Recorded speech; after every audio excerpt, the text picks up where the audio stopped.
All right, so let's talk. We're gonna have a great conversation tonight about summertime health and health strategies for the summer. I know it sounds simple, and that's the idea. So if you're been here with us for a long period of time, awesome. Welcome back here at the Health Made Simple show. The goal is that we help make health simple. And again, health is simple. Sometimes the strategies that we have to apply in the beginning, they're not always necessarily easy, but health is simple. And I want to make sure that we approach the summer in such a way that we have an opportunity to really take advantage. I believe it's an absolute opportune time to thrive. I think it's because so many things we have, the sun's out. That's fun, right? It's the sun's up a little later in the day, and it's just really conducive to being outside and exercising. In our bodies, if we're listening, they don't want to be weighted down with tons of food and all that stuff. So there's a great opportunity for the summer to really just thrive with our health, and we'll dive into that in just a moment here. All right, and we're gonna break it down. We're gonna really divide it into what I've experienced over the years is three primary categories when it comes to our health. And of course, health is always complex. We can't divide anything, yet we're going to some degree, kind of identify three areas, which is going to be your skin, huge issue during the summer. And I'm going to flip that concept for the most part upside down today. Especially the concept, maybe not so much, but really the approach that we take relative to the sun. And I want to make sure that we have a good understanding of, quite frankly, how valuable the sun is. We'll talk about the liver and how valuable the liver is and what's really happening all summer long when we're lathering up. All right. And then also let's talk a little bit about weight. The strategy can be really easy. So if you're new to the Health Made Simple show, welcome. We love having you here and enjoy the ride here. We're going to just continue to make things as simple as can be.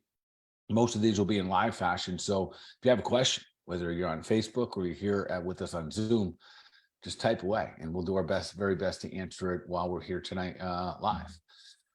All right. So to start, I want to dive in. I've got two shares I want to have with the clinical insights. And again, so this is new to you. The clinical insight is I'm in practice. I'm in clinic twice a week and I do a lot of virtual consults.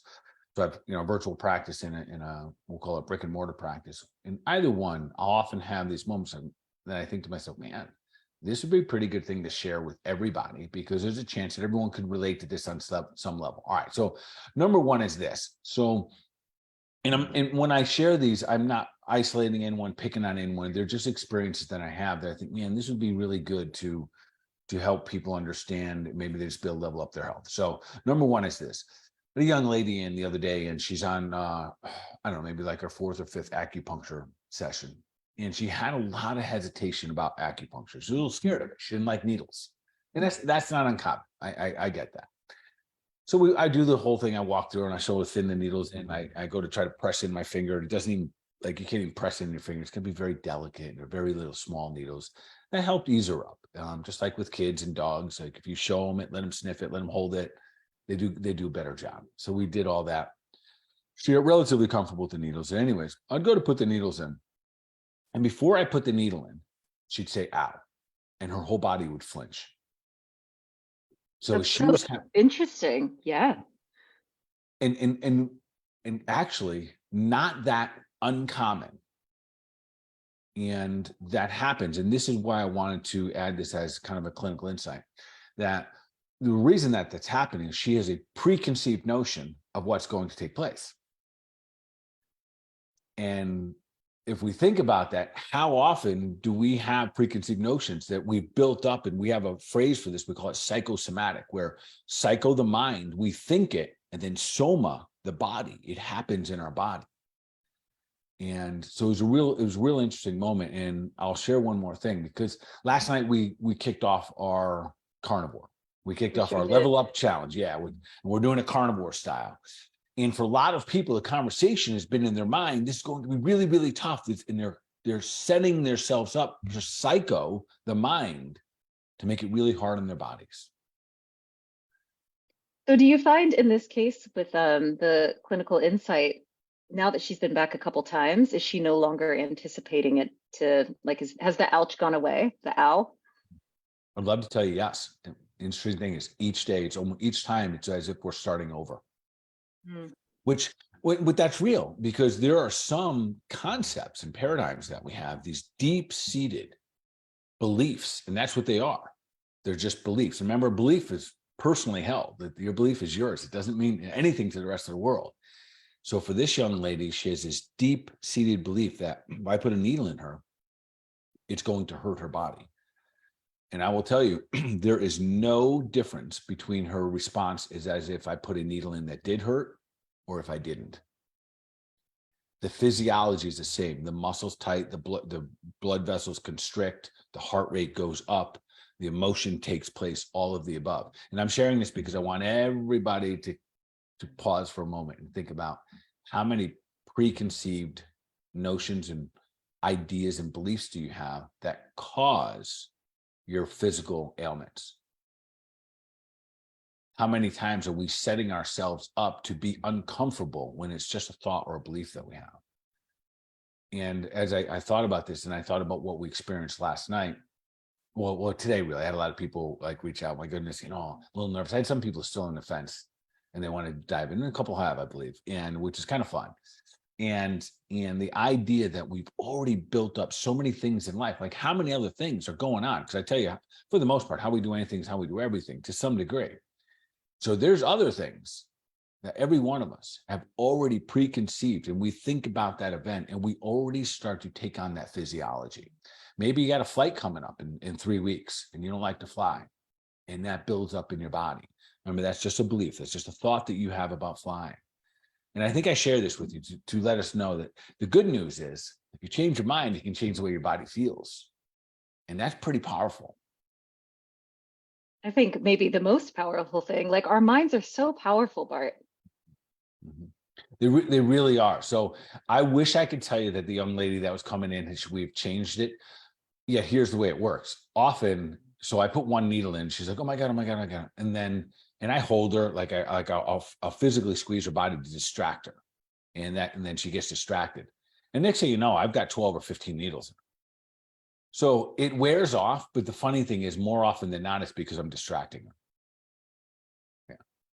Yeah, but it's almost like that strategy when you have like a thought that doesn't serve you, and sometimes you can bring in one that you know does. Like it's a little bit of replacement, and that too can have these profound effects of like shift and change within. Yes. And then think that also speaks to the fact that sometimes, let's say you have that paradigm or you have that triggering effect, and to change your mind or whatnot, you have to practice it over and over and over again, and don't beat yourself up. And the other part of this is that, well, I guess it kind of leads into my second clinical insight. Is that Perfect. Okay. so? It works right into this. Is that so? Yesterday, after we launched the level of carnivore challenge with people, if you want to dive in, you can still dive in. We literally just launched it last night, so really we start today. So if you want to dive in, this is going to be an amazing experience. I promise you that. 30-day, incredibly powerful elimination diet, a very, very low carbohydrate diet, weight loss, inflammation going away, pain going away. Just we'll put a link or something like that. Anyways, some of the feedback that I received was not necessarily about how hard it was. Well, that's not what I was hearing. What I was hearing was that people are very hard on themselves. Very hard on themselves. And it made me think here, and because this is a 30-day journey, you don't have the energy. There's no sustainability to try to be perfect for 30 days.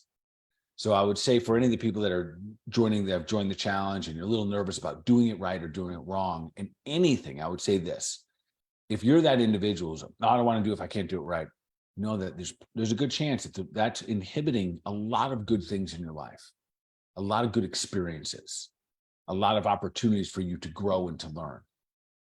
And I promise you, and the way I was sharing with some of the peeps today is that we often think we have to be in the box. And the truth is, it's not a box, it's a big circle. And there's boundaries, and we bounce all around. And then sometimes even though that circle just continues to expand. And we have to give ourselves that permission to not do things perfectly. And then it gets a lot easier, I promise you. I think we all do it to some degree. We want to do things so right. And as a result of it, we're actually increasing. Here's the psycho again. We're increasing the amount of stress, and it's causing a physiological response in our body. So in a situation like we're doing now, we're putting food as one of the three major components: how you move, how you eat, and how you think.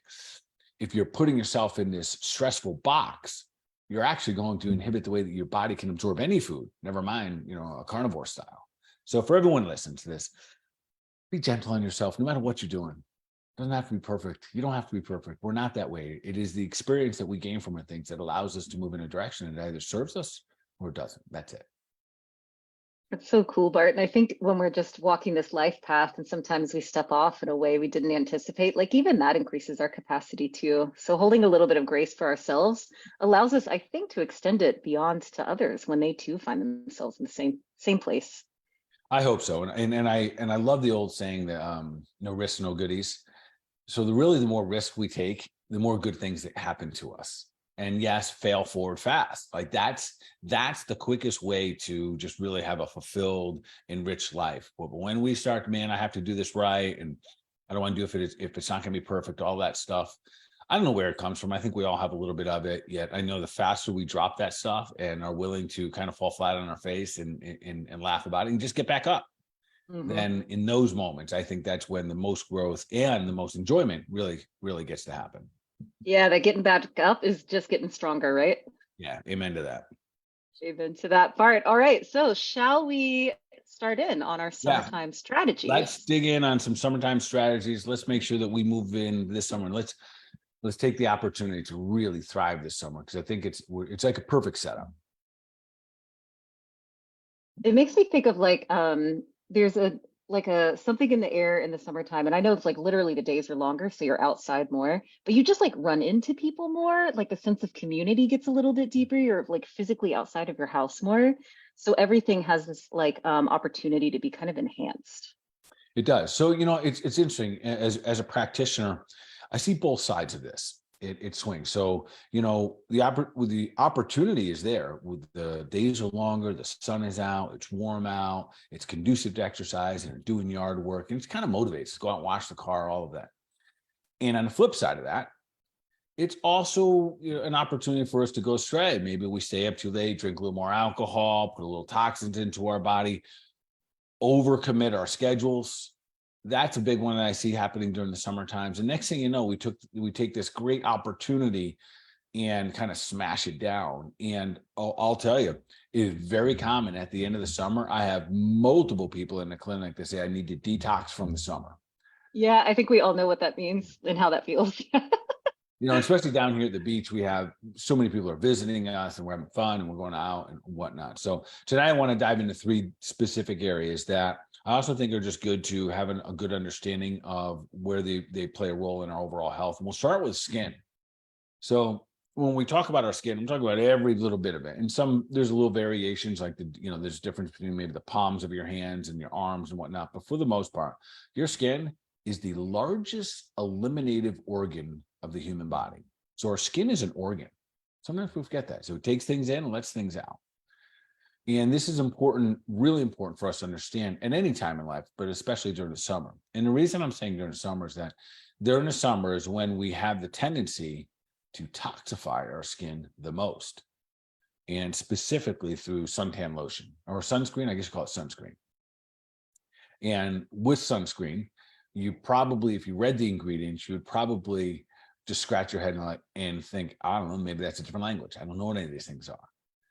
So the way it works like this. So when you put something on your skin, those little pores are going to absorb it into your body. And the good news is right underneath your skin, that dermis, you have a little bit of what's called the fatty acid layer. That's as long as you have good omega-3s, you're eating good animal products, you're getting all that good stuff from fish oils. If you have those fatty acids, you'll have some fatty acids, which will absorb those. Now they're in your fat cells. So those toxins go directly into your fat cells. That's if you're lucky. But most likely those fat cells, those fatty acids, they're already working on other things. They're trying to transfer hormones back and forth. So they release them, and those now goes in from there, it goes into either your bloodstream or your lymphatics. And it's not uncommon for me to see someone that's been at the beach, and inevitably I'm always palpating lymph nodes intentionally just to see where people are. Just got my hand, I'm not even telling people I'm doing it, and they'll be swollen. And people have no idea, and then they'll get a summer cold and they'll have no idea where that came from, or they'll have all of a sudden a bunch of allergies and not know where that came from. And it's because lymphatics are all clogged up, and they're clogged up because of all this stuff we're lathering on. And I'm not exaggerating when I say this, but I literally see some people take a damn shower in their sun lotions. You know what I mean? Yep. They're just Definitely. and A I'm little thinking, bit of sheen all over. yeah, Yes. like they could rub all that on like 5 other people and everyone would still be covered. So, and we'll talk about the sun in just a moment, because I know the intention.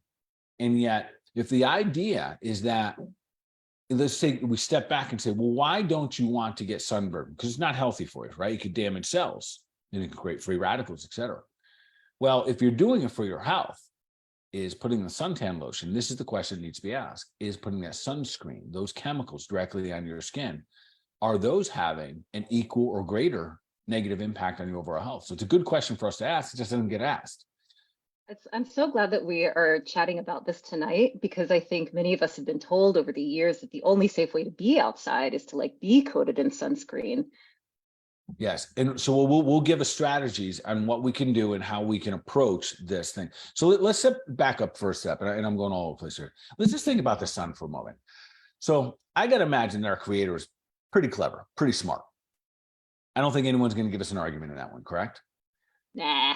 Yeah. All right. So no Some matter good where stuff. you are, no matter where you are in our world, you'll look up during the day and you're going to see the sun. It is 100% unavoidable. And you also got to imagine that our creators wanted us to survive and thrive. So most likely he put something up there that's very important or very beneficial to our overall health. And I want to go into those benefits in just a moment, but we're going to start with just that theme. So we might just start to flip this concept or this paradigm or really this belief system. Again, those are held personally, of whether or not the sun is bad. Oh, be careful, don't get in the sun, right? And we hear that more and more nowadays. And I'll get into even labs in just a moment here. But anyway, so once we put anything on our skin, and ladies, listen, and maybe guys do too, but lotions, this is everything. This is shampoo you're using at home. Everything we put on our bodies are going to be absorbed by this great organ called our skin. It's going to get into our body, probably into the fatty acids. And then from there, the body goes, what are we going to do with them? It dumps it into the bloodstream. From the bloodstream or the lymphatics, it all goes to your liver. We'll talk about the liver in just a moment, but it's like, this is like a setup for it. And now your liver has to determine what to do with this. And the liver says, do I have enough ammunition, enough tools, AKA, do I have enough enzymes? Do I have the right type? Do I have the tools to break this down? Do I have the tools to help eliminate this through the system? Can I trust bringing this chemical through the intestinal system, through my gut-brain connection? It's using its innate wisdom to do this. And the liver is making these decisions. Can I send this thing through my body without doing more harm? Or should I hold on to this? And should I store it into a fat cell? Or do I store it right here and start to develop things like fatty liver disease? And this is real. This is exactly how it happens when we bring toxins to our body. All these decisions are made innately and intuitively within the body itself. So starting off, do you have the right amount of tools? And maybe you did. Maybe you can put on sunscreen and you can handle all of them, but at what cost? Do you start to spend your tools? You start to use them up. And when I say tools, we're really talking about enzymes. These are the vitamins and nutrients, some that you make in your body, but these are the nutrients that we're consuming when we're eating foods. Hopefully we're eating good foods. And at some point, if you get out of balance, that's when disharmony happens within the body. So our skin, being the largest eliminating organ of the body, is going to send everything one way or another into the blood, into the lymph, and down into the liver. And then the liver's got to deal with it. So it's not as innocent as it seems by just lathering up and protecting our skin. So let's back up for a moment and we'll have the conversation about the sun and does it have any value for us? And then we'll talk about how can we naturally become a little more resilient to it. That should be the question, right? So if the rock in the ground is too heavy to lift, we shouldn't say we can't lift the rock. We say, how do I get stronger to lift the rock? And that should be the same approach that we take when it comes to anything with our health. How do I create a better capacity? How do I develop a little more resilience to be a little stronger to manage this thing that might be up in the sky that's unavoidable for all human beings? All right, so let's just start with some of the benefits that it has. So when the sun hits your skin, the beauty is it interacts with some of those fatty acids that I was just talking about, and you start to produce really through the cholesterols in your body, you start to produce something called vitamin D. Well, we often think of it as just a vitamin, but technically your vitamin D is a hormone that your body makes when you're exposed to sun. Here's the challenge. Here's almost a scary thing. So I take a lot of labs here, and it is frightening to see how many Floridians have abysmal, like very, very, very low vitamin D. And some might say, "Oh, no big deal," or some people might, "Oh, it can be low," but it's not so okay. And here's why. So vitamin D is a precursor to a lot of things like bone integrity, but it's also a precursor to things like making hormones, like steroid hormones, like testosterone, and other hormones like estrogen and progesterone. So we need this production, we need this sun reaction in our body in order to make our simple things like hormones. And if we don't have vitamin D, our immune system is going to be defunct, our hormonal systems be defunct. And how does it show up in real life? When we don't have vitamin D, we see higher levels of depression. And that's been known clinically for years and years and years. And the sad thing about that is that most of the lifestyle habits with depression often include being like solitary and inside. And we know therapeutically that if we get those same people that are experiencing depression outside in the sun, they get healthier. It's pretty cool. Yeah. Yeah, it's such an amazing go-to that is available most days. It really is. So I'll share with you like a little bit more of a technical part of what happens with our hormones. And this is pretty interesting. So many of us heard of what's called neurotransmitters, and that your body makes these hormones, whether dopamine, serotonin, oxytocin, melatonin. So when the sun hits your body, especially our eyes and even our skin, your body starts to release a hormone called serotonin. And if you did a quick Google search, what does the benefits of serotonin, it would say it's the happy hormone, which is pretty cool, right? Because I just talked about when you're in the dark, there's more likelihood, and we're not getting any sun exposure, we start to inhibit the amount of serotonin that the body's producing. And therefore, our emotions follow that. So I forget what like the seasonal depression, that's precisely what that is. It's a lack of sun exposure. So, if you're at home right now and you're, and in your day, you got your shades down and all that stuff, get them open them up, get some sun in. It literally can change our mood, which is beautiful. So here's a cool thing when it comes to the sleep-wake cycle. So serotonin, which is a hormone that's a neurotransmitter that's made in the body, it starts in the gut. Well, it starts with the skin reaction and then sent to the gut, and the gut matures it, sends it up to the brain uses it. When all that happens, when serotonin is released, it shuts off the production of melatonin.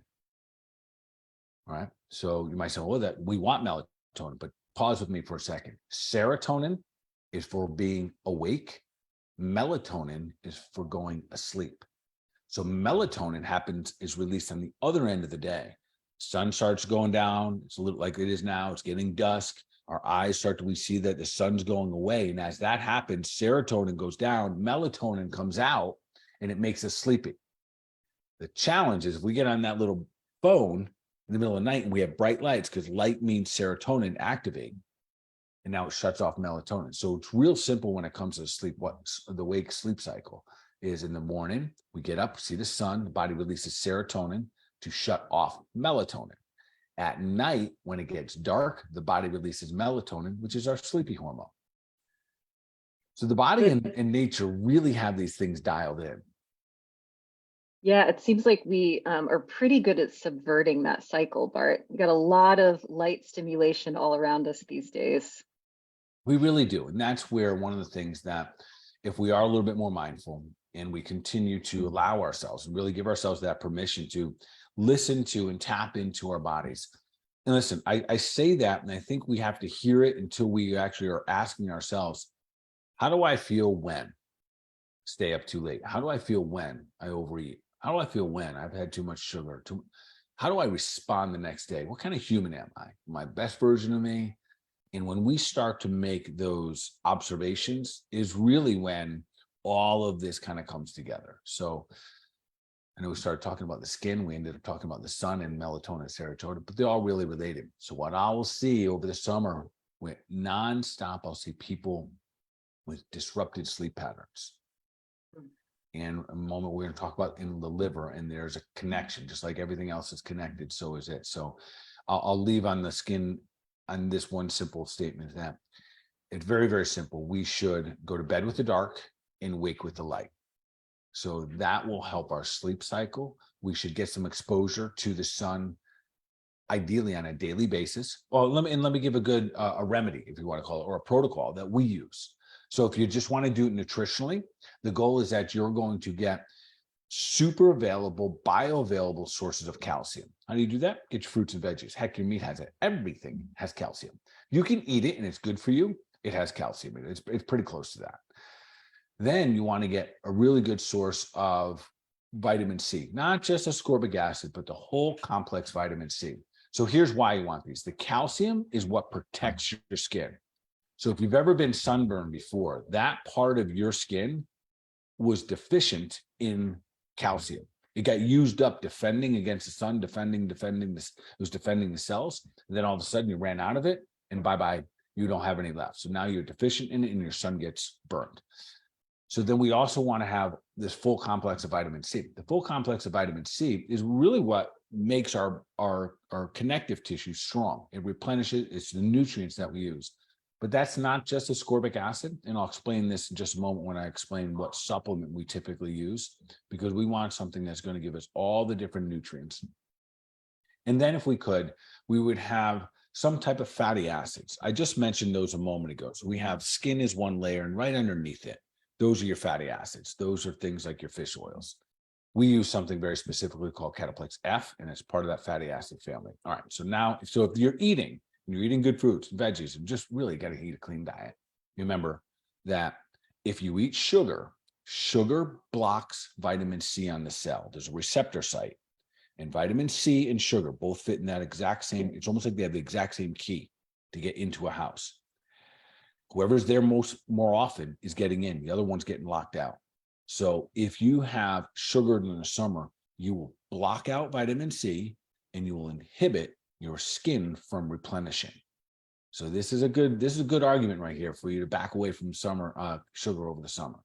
And I know that we've got like a path we're journeying, but just to remind us, alcohol does convert to sugar, right? It sure does. Okay. It sure does. And it does some other things like interrupt sleep cycles, because most likely we're drinking it in the evening or later in the day. We interrupt the microbiome in the gut, and that's probably the most destructive part of it. And that those things are always happening. And then it always disrupts the liver. It slows remember the liver is trying to determine, what do I do with you? You're a toxin. What do I do with you? And it always inhibits, it slows down liver function. So not a bad idea to be mindful of alcohol consumption so you don't need to detox at the end of your summer. So anyways, let's talk about a protocol. This is something that we've used for years. First time I heard of it, I was like, what? You can take supplements to help your skin with sunburn or sun protection. So I want you to think of skin support versus it being a sunscreen. Still, the safest way to experience the sun is have good nutrients in your body, good, healthy, strong skin, and have your exposure to sun limited. Do I think that sunscreen or suntan lotion is, if you're going to be out in the sun, do I still think it's better to put a bunch of the toxins on your body? No, I still think that putting a long sleeve shirt on or covering up is still the best answer. So let's talk about a protocol. So there's three things we use. There's one, we just talked about calcium. We use something very specific called calcium lactate. It's a very bioavailable, meaning that you absorb it very, very easy. Now, once you have the calcium in there, you want to very, very specifically be able to help that calcium get out into the tissues. And that's where the fatty acid, what we use, something called cataplex F. That, think of it as vitamin F. That vitamin is going to carry your calcium into the tissue. Different than, say, like if you take a lot of vitamin D, this is just a different example. Vitamin D carries calcium into the bone. So in this scenario, we want to carry it out into the tissue. So we use something called vitamin F or cataplex F. And then, of course, we're going to use something to feed the actual gland, which it is, a large eliminated organ or organ of the body. And that's what we use, cataplex C. And we have a pretty strong dose on each one of those. So we do about 5 of each of those. And you do that about an hour before you go out in the sun. And we find that for the most part, that supports your skin for about an hour at a time. So that gives you enough time to go for a bike ride, go for a run, do some yard work and whatnot. And if you're going to be out there longer, give more. And that's how you create a greater capacity and more resilience. So that's a little sun protocol where I'm sure you can just somehow put that in the notes for people, whatnot. Yeah, I captured it there. And we did have a question come in about that sun protocol, Bart. So is there a time where it's like too much? Meaning if you're like out in the sun for like 5 hours? So if you mean, is there too much sun? Meaning if you're using the sun protocol, would you continue to just kind of take it on the hour, even if you're outside for 5 or 6 hours a day? The answer is yes. So Yeah. remember, the idea of getting healthier and stronger, it is always, if you're doing more, give more, doing more, give more, doing more, give more. And that mindset is what could really lead us into some great places when it comes to our health, and especially when we're talking about our skin. If you're out in the sun, you want to support yourself. And so we're not confusing things here. Everything I just described, there's a whole food supplement. Now, if you're taking something like a calcium carbonate, no way, you could not take that much. That would upset your belly big time. It's a whole different type of calcium. That's probably the most popular calcium that's on the market today. So just be careful. Just know what you're getting. Check with your provider. Make sure someone that's dealing with nutrients and dealing with whole food supplements. Definitely go through someone that's kind of familiar with that, because you put the wrong calcium in your body, and yes, it's a little different experience. Beautiful. I love this idea of making friends with the sun. I can say that getting a dog also really helped me have this like daily sun exposure. And now it's like a delightful thing that we share all the time. Yeah. And I'll mention one other thing, that I think there's a perception out there that getting a tan is not good. Yet we find it's much different, that when you slowly build up your tan, you're actually building resiliency within your body. So again, I think there's a misperception, and I see a lot of people walking around ghostly white, and that's not natural. That they're completely hiding from the sun, and again, the sun does not cause cancer. I know that's going to freak people out that I just said that. Sun doesn't cause it. Otherwise, everyone would have it, right? Too much sun exposure, poor skin, or poor terrain exposed to certain things, and too much of it can create problems. So again, it's not the sun that is problematic. It's sometimes how much we get it. Listen, I think we've all been there. We've probably all lied on the beach for hours with like sun tanning lotion on, just trying to fry our skin away to have a better tan. And I think 100%. and I think as we get older, we're like, yeah, not a great idea, not a good Yeah. strategy. Especially for someone like myself, I'm light skinned. So it's been really nice over these last several years, for probably, I don't even know how long, 5 to 10 years. I've been using that protocol, and every summer I get a nice little tan. I started one just the other day. I was working in, the farm, and getting a little bit of sun exposure here and then. I put my shirt back on, but it's really nice, and it feels good for the body as well. And again, by no means, we have to know our bodies, like, do not get burned. That's you're damaging your skin. You're hurting yourself. Yeah, it sounds like these sun strategies are awesome, Bart. So just to do like a tiny recap here, we're going to put good stuff into our bodies. Yep. We've got to get like daily sun exposure, which is also going to help our hormones, and we're going to like feel better and kind of be awake when the sun's up, and chilling out and sleeping when the sun is down. And then we've got a strategy. So in the case you are outside for longer, we've got this sun protocol to help. 100%. The things I didn't even go into about the sun here. So there's certain UV rays that fight off viruses. When it's hotter outside, viruses go down. So being outside inhibits viral reproduction. And I know that we talked about that during the whole pandemic, and we got shut down for saying those exact things that we've known for over 100 years. But the truth is still there, that when you're outside in increased temperatures, viral loads go down. And that holds true for our bodies. So that's why the summertime is really a great opportune time to really just elevate your health, as long as you're playing by the rules. Beautiful. Supporting the largest organ in the body. And then should we talk a little bit more about liver, Bart? Yeah, I think it deserves its fair place here. In Chinese medicine, we have a saying that we live by the way of our liver. And this really is a saying that we use to kind of give emphasis to how important the liver really is in the overall function and vitality of human body. So everyone just kind of keep this in mind. Everything You breathe in, you put on your body, you eat, you consume, you drink, one way or another to making it to your liver.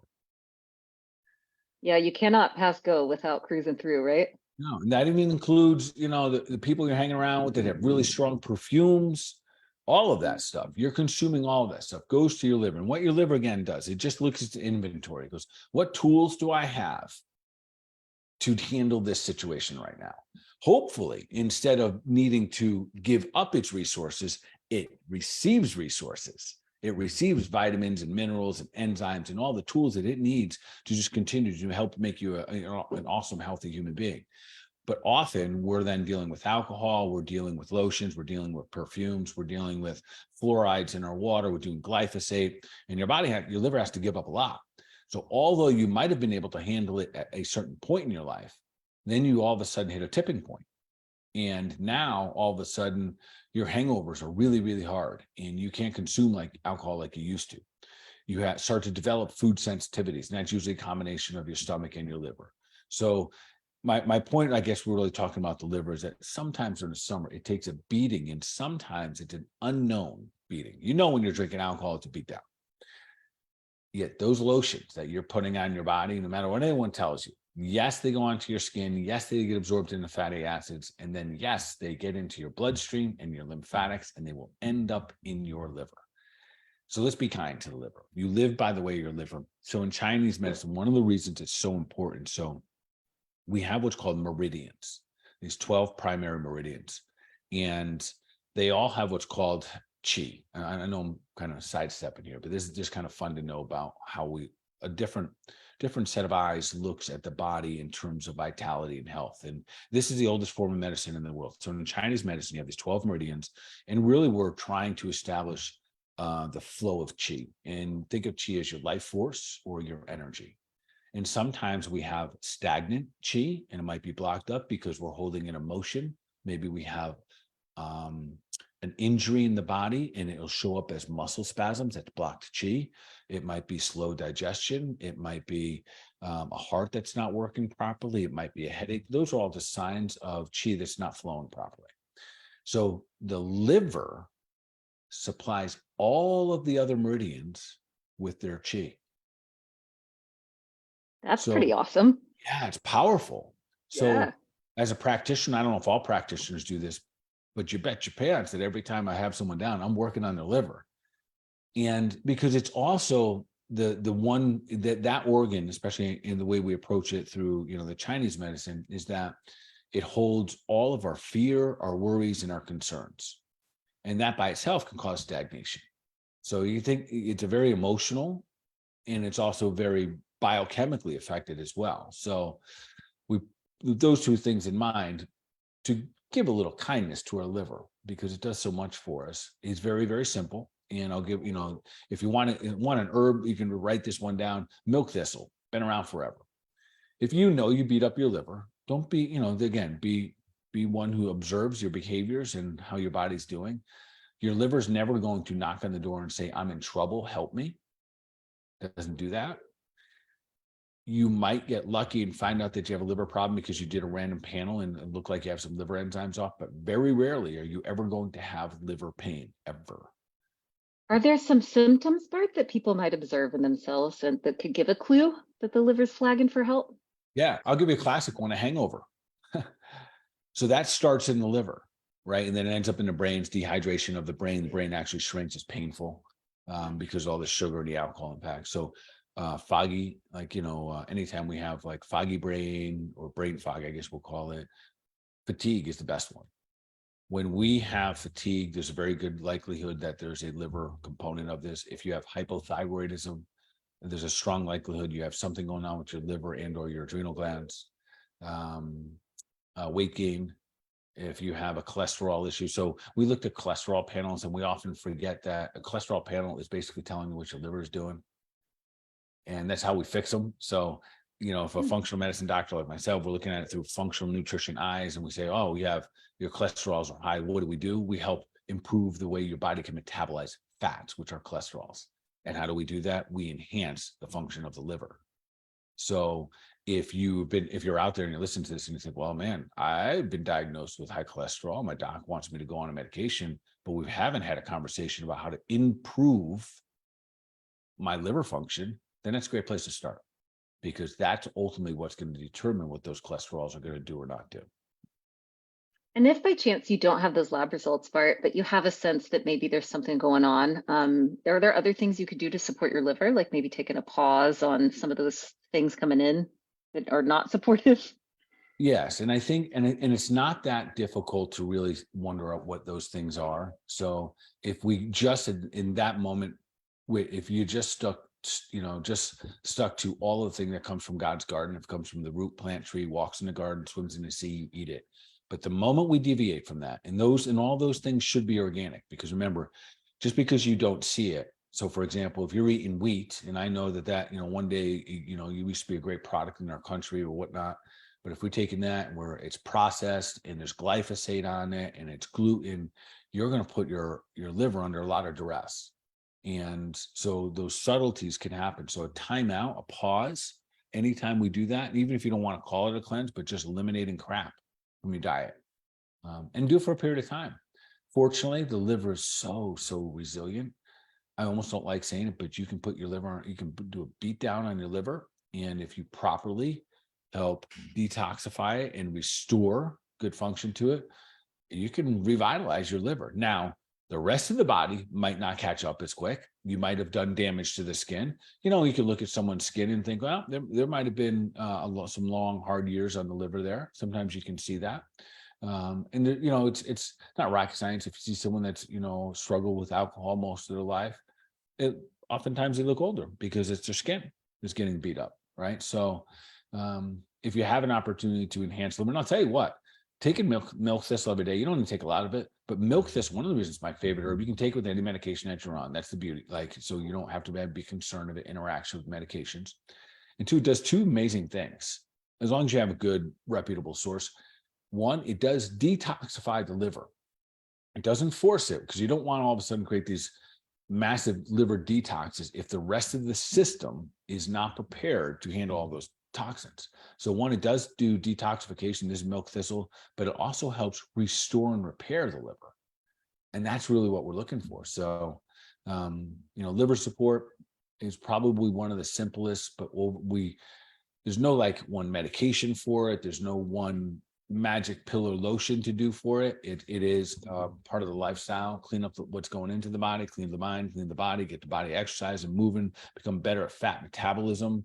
How do we become better at fat metabolism? We stop becoming a carb and sugar metabolizer. So if we're eating a lot of carbs and sugar, then you don't become very efficient when it comes to fat metabolism. And the simple answer for that is, or the simple explanation, if we're eating carbs and sugar, they are easier to metabolize. And your body is going to lean in the direction whatever's easiest, period. So if you have, I'll give an example, classic American situation here, hamburger and fries. Okay. So you got a burger, which is fat and protein. You get a bun, which is carbohydrates that convert to sugar faster than sugar. And we'll get into the bloodstream faster than sugar. And then you have French fries. And in the French fries, you now have a whole bunch of bad stuff here. We have darn good, but not good for us.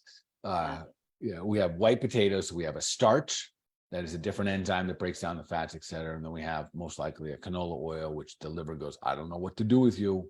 What am I going to do with you? And even though you didn't eat a lot of them, the body still doesn't know what to do with it. So either it has to store it in the liver and develop some type of fatty liver disease, or stores in a fat cell. All right. So that situation right there, when you eat that burger and fries, your body goes, oh, well, it's easy to digest the bun. I'll do that real easy. Easy to digest the fries. I'll do that real easy. But this burger thing, it has a lot of fat in it, and that's hard to break down. So I'm going to let you sit around for a while. In fact, and the moment I run out of those carbohydrates and sugar, I'll send you another message, ting that little message up into your brain that says, go get me some more fries. And so we go on. Meanwhile, the burger is still there. Burger's still sitting in the gut, undigested. Fries on top. Got it. Yeah. And that, quite frankly, is, we've talked a lot about these things because we're launching this carnivore challenge. And And that is where red meat and a lot of the proteins get a bad rap. We think they're bad. They're not bad. It's the foods that we go around them that typically inhibit their true values. So we want to help your liver out a little bit, get it clean. That's all. So beautiful. Bart, we did have a question come in about the milk thistle. Would that be something that someone would take on a daily basis, or is it as needed, or is it a little bit of both? A little bit of both. So you won't necessarily know when you need it. Again, because the liver's not going to give you any symptoms other than knowing that you're going to have fatigue and brain fog. And those are all signs. And those signs, those can be a lot of different things too. That could be, adrenal fatigue. It could be, leaky gut, and all those things usually come together. But supporting the liver, if you know your lifestyle and you know that you go out and you eat, like foods from restaurants, and there's going to be foods slathered up in canola oils, and you're going to get glyphosate in your food. You might have a couple cocktails. Just be honest with yourself. Should you support yourself? Yeah. And the answer is absolutely, positively. Get yourself some milk thistle, stay on it daily. You don't need a lot of it in the dosing that we have we have some milk thistle, usually 1 to 2, tablets a day. You're good to go.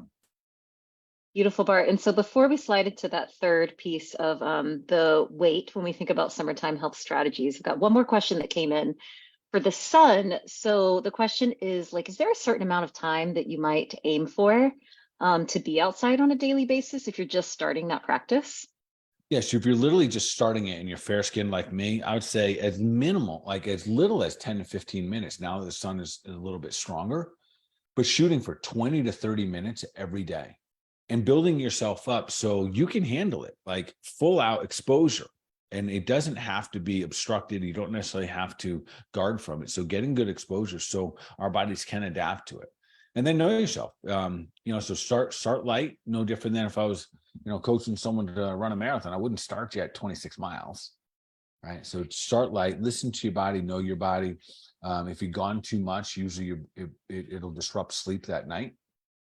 Because you have all this kind of disruption in hormones and a lot of repair agents. So that's why people when they're sunburned can't sleep. Their body's in full out defense mode and they're in repair mode.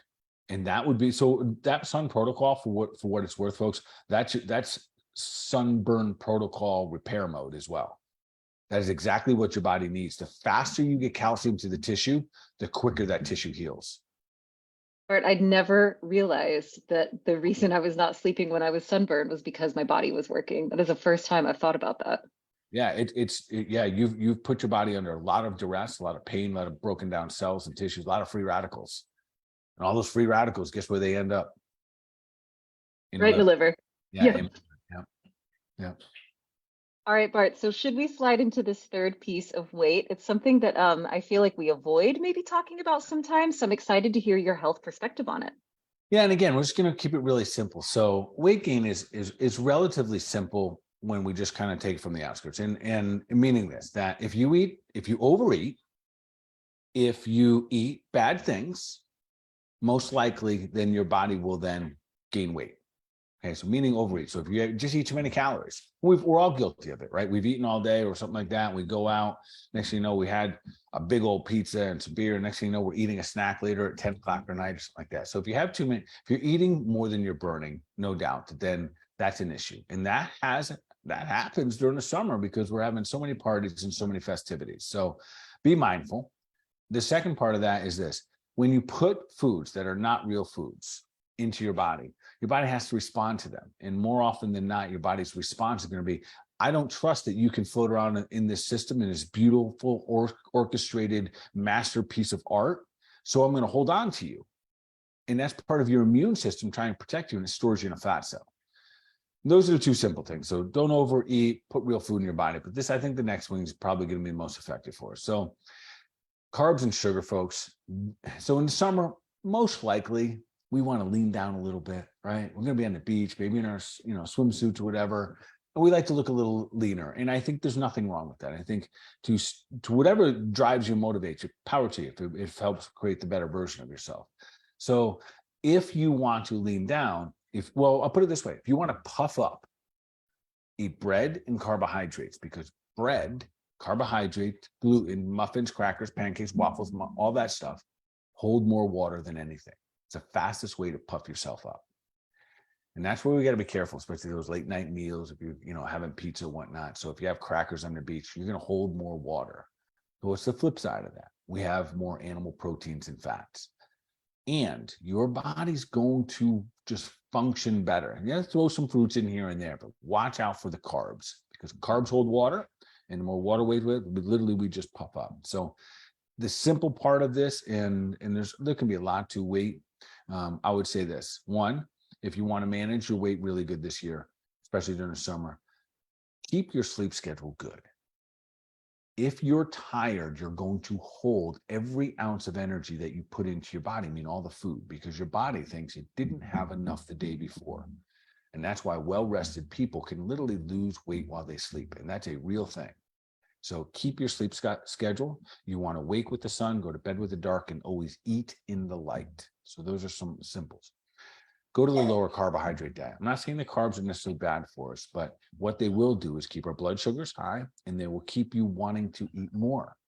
Because when blood sugars drop, you're going to lack energy. And most of us think in that moment, I need to eat for energy. So we eat for energy, and we're not supposed to be doing that. So get your carbohydrates out. Just get in the habit of it. Low carbohydrates. Eat your eggs and bacon. Leave the muffin off. Leave the bagel away. Try not to have the bread in the afternoon. When you go to bed, scratch the potato, put a little salad in there, have an extra, an extra burger or something like that. So the keeping a little bit more on your proteins and your fats, especially through the summertime, will keep you lean. That and a good sleep schedule, stay real hydrated, you're good to go. That's so great. So I'm thinking like summertime barbecues, beautiful, like enjoy the meat and just leave the bun off. 100%. And it's that simple. That day will be entirely different, because remember, the moment you put the bun in there, I know how yummy it is. I'm not arguing that. What I'm saying is that the moment you put bun in there, your metabolism will say, oh, thank you. This is really easy. And it will metabolize that. And then it's going to look for another one. And that's the way that works. And here, how do I know this? How do I know this so confidently? Here's how I know it. Every time I do something like the Level Up Carnivore Challenge, I did it last year or a couple of years ago, we did like a keto challenge. When people have to give up those carbs, man, people get cranky. People start getting weird on me, and they can eat all the foods they want. They can have as many burgers or turkey burgers or eggs or cheese, all that stuff that they want. But I take away those carbohydrates, and all of a sudden they're thinking, man, I must be dying. Something wrong with this good grass-fed beef. There's something wrong with it. And we got to look at ourselves, man. Am I hooked on carbs? Am I hooked on sugars? Listen, this is day 2 for me. And I'm thinking to myself, I've been eating too many peanut butter balls. Yeah. And probably it's such a truthful moment, right? Mm-hmm. The body doesn't lie. Body does not lie. And the beauty is this. So, and I say this, and for everyone listening to this, if you decide to go really low carb or no carb, it takes anywhere from 2 to 5 days. And once you rough it out, you become a fat burning machine. That's it, folks. That's it. 2 to 5 days. And your body will then learn, because you're not giving it carbs. It will learn how to burn fat and protein as a fuel source, and you will be on your way to being a better version, a leaner version of yourself. And the crankiness softens too. I'm only saying this from experience, Bart. Yeah. Yeah. So yes, it will. And I hope so, because right now, because I'm kind of the head of this program, people are a little cranky. They're like, yeah, I had a burger and I almost died today. No, that's not why you almost died. It's just the adjustment period, but it's so cool to try new things and just get stronger. It really is. And so other little things during the summer to have snacks, and I mention these all the time, but go outside your box. Maybe get a little liverwurst. Maybe get some sardines. Maybe maybe a little bit of trout this summer. Maybe you figure out how better opportunities to get some things like salmon or different fish, or mackerel for that matter. And those are just ones that are super, super good, and they're really balanced, meaning that they have really good fats, really good protein. Some of them have bone in them, which is fantastic. So do something a little bit different this year and get a little bit different results. So if someone were listening to this podcast and they were interested in kind of tackling all of these topics, like a little bit of their skin, bringing their liver up to snuff, and like supporting a little bit of weight loss, would you say that there's like a good strategy that we could use to tackle all 3? Like a single, yes. Well, if are you setting me up for something I'm not picking up? I don't know, Bart. Maybe a little carnivore style could give us a little bit of help there. No doubt. So for those of you who haven't heard us talk about the carnivore, so it is really an opportune way to really challenge yourself to be the cleanest version of yourself. And I'll explain why. So in a carnivore diet, don't let this scare you off or turn you off. You're going to do 30 days of probably the longest and most powerful elimination diet you'll ever go through in your life, ever. And you will eliminate all the things that are blowing up your gut, causing inflammation, giving you joint pain, all of those things. And in 30 days, you're going to make some changes. You're going to learn something about your body. I promise you. The other part is this. You're going to eliminate all the carbs. So, although there's some flexibility, last night I shared with everyone, if you want a little honey, have some honey. Need a piece of fruit, good. Have an avocado, good. Not fruit smoothies and stuff, but if you need a little something, no big deal. Because we put 30 days on this, not 3 days, 30 days. If you need to go outside of the box a little bit, literally no big deal. Because in the big picture, your body's going to learn how to adapt to burn fat for fuel. You will be in ketosis for weeks at a time in a short period of time. So if you're looking for something that you can literally level up going into the summer, will be a little bit of challenge. And I think the biggest challenge just lies in between our ears, because truth is you get to eat all the foods that most of us absolutely love. You get to eat meat and butter and eggs and chicken and turkey and all those fun things, and hamburgers and turkey burgers, all those good things. Tonight, I cooked 2 steaks. How'd they turn out, Bart? Amazing. Yes. Did they have some butter on them? Oh, they had some butter on them. Yes. They were pre-buttered, they were during buttered, and they were post-buttered. Post-butter? Yeah. We're having too much fun with this. I really am. It's been a fun journey. And then just to really also be able to open up my palate to the simplicities of just different product, different animal cuts and whatnot. So I'm excited. I'm on day 2. And I'm excited for what the rest of this month has to offer. So if people want to join, they absolutely still can. And the nice thing is too, so we did have our first coaching call last night. We recorded it so you can listen to it, and everything that that you need to know. It's very, very simple. You get a food list, you get all the opportunities just to dive in, easy breezy. And this is what I would say, because I can't tell you how many people this resonates with. It's scary, but there's a little voice in the back of their head that says, I wonder what would happen to me if I tried this. I wonder what would happen if I did this. And we wrestle with that. And I'm just telling you, just go for it. Just jump in. Learn from the experience. Fail forward fast. Go in 30 days and then find out, it wasn't for me. Or you might discover, wow, man, I leaned down or whatever. Maybe I feel better. Maybe your brain's thinking better. Maybe you figure out there's a whole nother world of foods out there for you. And clinically, I tell you this, listen, as we age, the absolute most destructive thing you can put in an aging body is sugar. I can't say that enough. I had a very, very sad conversation with a good friend and client today. Said his father at 76 got diagnosed with dementia. And he said, Bart, what can you do? And he started and prefaced it by saying, my dad has a really, really shitty diet. And he said, he's been healthy all his life, but he's got a really shitty diet. And I said, yeah, you know what? We really are considering things like dementia, type 3 diabetes right now. When we eat sugar, it damages cells. The moment you eat it, and it actually starts to shrink the brain over time. On the flip side of that, amino acids, which are proteins, they build the body parts. That's what we need. If we were going to make a single flip in your diet, change your sugars out for proteins, and you'll be a better, stronger human being. Guys, thank you so much for joining us tonight on the Health Made Simple show. Yes, thank you everyone for being here. Appreciate you. Keep doing your thing. Keep sharing it out. Keep spreading the love. And of course, we're going to continue to take deliberate action for your mind, your body, your overall wellness. Y'all be awesome.